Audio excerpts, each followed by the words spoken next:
যে পুলিচৰ physical fitness আমি পাস কৰিলো এতিয়া লিখিত পৰীক্ষা কেতিয়া হ'ব এডিআৰই ৰিজাল্ট কেতিয়া দিব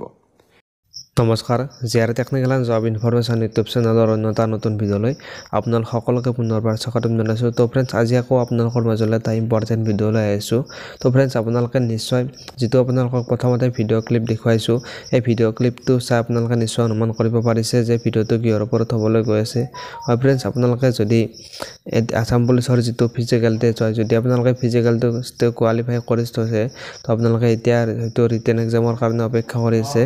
তো আপোনালোকৰ কাৰণে অসমৰ মুখ্যমন্ত্ৰী ডাঙৰীয়াই ঘোষণা কৰিছে যে আপোনালোকৰ যিটো ৰিটেন এক্সাম হয় আসাম পুলিচৰ তো ৰিটেন এক্সামটো আপোনালোকৰ কেতিয়া অনুষ্ঠিত হ'ব লগতে যিসকল ফ্ৰেণ্ডে এডিআৰই পৰীক্ষা দিছিলে গ্ৰেড 4 আৰু গ্ৰেড 3 পৰীক্ষা দিছিলে যদি ফ্ৰেণ্ডছ আপোনালোকে এতিয়া আপোনালোকৰ যিটো ৰিজাল্ট হয় ৰিজাল্টৰ কাৰণে অপেক্ষা কৰিছে তো তাতে আপোনালোকৰ কাৰণে মুখ্যমন্ত্ৰী ডাঙৰীয়াই আপোনালোকৰ কাৰণে যিটো ডেট হয় ডেটটো ঘোষণা কৰিছে তো আপোনালোকে ভিডিঅ'টো শেষলৈকে চাই থাকিব আপোনালোকে সকলোবিলাক তথ্য এই ভিডিঅ'টোত জানিব পাৰিব তো ডিয়াৰ ফ্ৰেণ্ডছ আপোনালোকে নতুনকৈ আমাৰ চেনেলত ভিজিট কৰিছে তো আপোনালোকে চেনেলটো ছাবস্ক্ৰাইব কৰি বেল আইকনটো প্ৰেছ কৰি ৰাখিব যাতে এনেকুৱা ধৰণৰ ইনফৰ্মেটিভ ভিডিঅ' আপলোড কৰাৰ লগে লগে আপোনালোকে নটিফিকেশ্যনবিলাক লগে পাই যায় তেন্তে বলকচোন ফ্ৰেণ্ড ভিডিঅ'টো আৰম্ভ কৰোঁ ফ্ৰেণ্ডছ আপোনালোকক প্ৰথমতে অসমৰ মুখ্যমন্ত্ৰী ডাঙৰীয়াই ফেচবুক লাইভ যোগে কি কৈছিল আপোনালোকক শুনাই দিব বিচাৰিছোঁ আপোনালোকে প্ৰথমতে যিটো ভিডিঅ' ক্লিপ হয় সেই ভিডিঅ' ক্লিপটো আপোনালোকে চাই লওক বিকাশৰ 12 দিনত অসমৰ বিভিন্ন জিলালৈ যাওঁতে মোক বহুত ল'ৰা ছোৱালীয়ে প্ৰশ্ন কৰিছে যে পুলিচৰ ফিজিক্যাল ফিটনেস আমি পাস কৰিলো এতিয়া লিখিত পৰীক্ষা কেতিয়া হ'ব ফেব্ৰুৱাৰী মাহৰ ভিতৰত এই লিখিত পৰীক্ষা সমাপন কৰাৰ বাবে আমি প্ৰচেষ্টা কৰিম বহুত ল'ৰা ছোৱালীয়ে সুধিছে যে মামা এডিআৰই ৰিজাল্ট কেতিয়া দিব এডিআৰই ৰিজাল্টটো আমি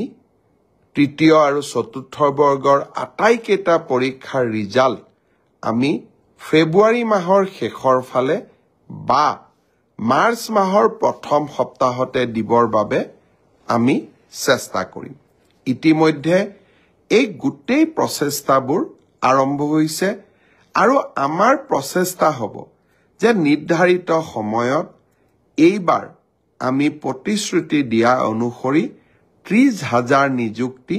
আমি যাতে সমাপন কৰিব পাৰোঁ তো ফ্ৰেণ্ডছ আপোনালোকে নিশ্চয় গম পালে যে অসমৰ মুখ্যমন্ত্ৰী ডাঙৰীয়াই যিটো আপোনালোকৰ অসম পুলিচৰ যিটো ৰিটেন এক্সাম হয় ৰিটেন এক্সামটো আপোনালোকৰ ফেব্ৰুৱাৰী মাহত আপোনালোকক হ'ব বুলি ইয়াত উল্লেখ কৰিছে ফেচবুক লাইভ আহি তো আপোনালোকে নিশ্চয় এইটোৰ বিষয়ে গম পালে আৰু যিটো আপোনালোকৰ এডিআৰই গ্ৰেড 4 আৰু এডিআৰই গ্ৰেড 3 আপোনালোকৰ ইতিমধ্যে ৰিটেন এক্সামটো অনুষ্ঠিত হৈ গৈছে তো আপোনালোকে যিহেতু আপোনালোকৰ ৰিজাল্ট হয় ৰিজাল্টটো আপোনালোকৰ কেতিয়া